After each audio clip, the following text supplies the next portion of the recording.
Welcome back and thank you for staying with us. Now, the build-up to the ANC's elective conferences in December is underway. It's a hotly contested affair to see who will get the top positions. But as party officials meet to discuss leadership positions and preferences, what will this mean for governance and how will this impact the people of South Africa? For more, National School of Government Deputy Director General Botshabelo Maja joins me now virtually to tell us what he thinks. Thank you very much, Mr. Maja, for your time here on eNCA. Of course, I think I speak for a lot of South Africans who look at the state of our country and the state of governance in our country and are concerned. And when you look at the party that governs at the moment, they don't seem to, be too interested in what's happening in the country, but more interested in all the processes that need to unfold before December. Is this a fair assumption?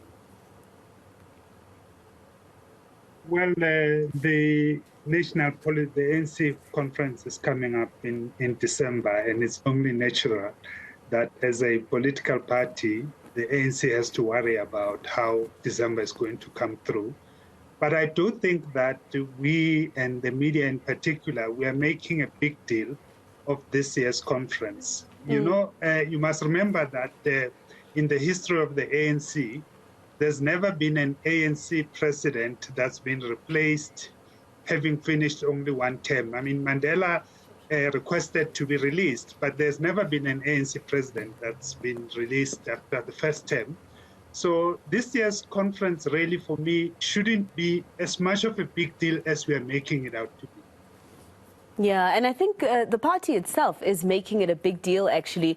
It's one of those things where you see all these placards that are created allegedly by the branches themselves in terms of who they prefer to come out at the top or second place, etc., in December. But what's more concerning, for instance, in Gauteng, with the looming resignation of David Makhura as Premier, it will obviously mean the reshuffling of his cabinet, especially if they bring Panyaza Lesufi forward to become the Premier of Gauteng towards 2024. So a lot of people, I think you might remember, Mr. Maja, what happened a few years ago when Makhura reshuffled his cabinet and removed Lesufi from the education portfolio to finance. A lot of Gauteng residents fought against that, asking that Panyaza be brought back into that because they believe he was the solution to Gauteng always making it to number 1 and 2. And, a lot of people become concerned. And when you look at it, the fact that people are complaining about Panyaza Lesufi being moved from this position, it's an indictment on the rest of the cabinet. It means that people don't trust the rest of the cabinet to actually govern that portfolio correctly. Well, like in any other organization, in the ANC, we have the good, the bad, and the ugly. So the question is, what are the percentages? What percentage of the ANC is the good and what percentage is the ugly and the bad? But you see, the Gauteng Provincial Executive Committee of the ANC, of all provincial executive committees, actually is one of the best, in my view, in terms of managing transitions. I think Gauteng ANC historically has been able to manage transitions far much better than all the other provinces. I mean, the transition from Paul Mashatile all the way to Makhura now, even the transition that you are predicting with Makhura then giving way for Panyaza Lesufi, it seems to be a well-managed transition. The elections in the last few weeks in Gauteng were not contested by Makhura. There was already a clear succession process there. You could see, even though ANC does not do succession, but you could see that Panyaza was earmarked, destined to enter that space.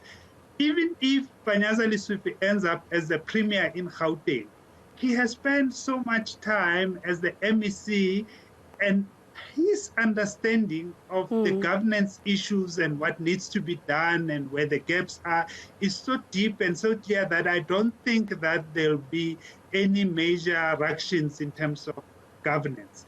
But of course, the issue that you are also raising is around the membership of the ANC.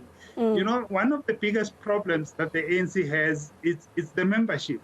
Yeah. And the character and the nature of the ANC membership is not what it used to be. Many people who know the ANC and its origins and where it comes from, some of them do not recognize the membership that is inside this organization today. And that is why you are seeing some of these behaviors that you are referring to that are unusual for the African National Congress. But what is important is that the membership of the ANC is not from mass. It is a reflection of all of us as South Africans. The things that you do see amongst the members of the African National Congress are the things you see among South Africans even before you know whether they belong to the ANC or not.